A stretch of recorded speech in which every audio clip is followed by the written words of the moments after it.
Hey everyone, welcome back to the channel. Today I'm going to show you how to create an invoice in Waveapps.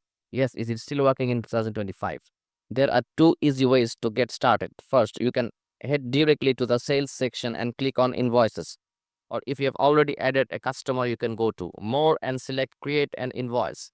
Once you're on the voice or invoice screen, you'll see a field for the invoice number. You can customize the however you like.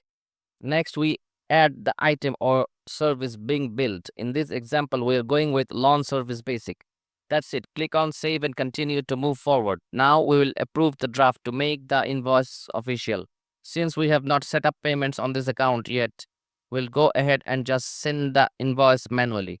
Before sending, feel free to add a personal note to your client. This is a great way to build a more professional connection.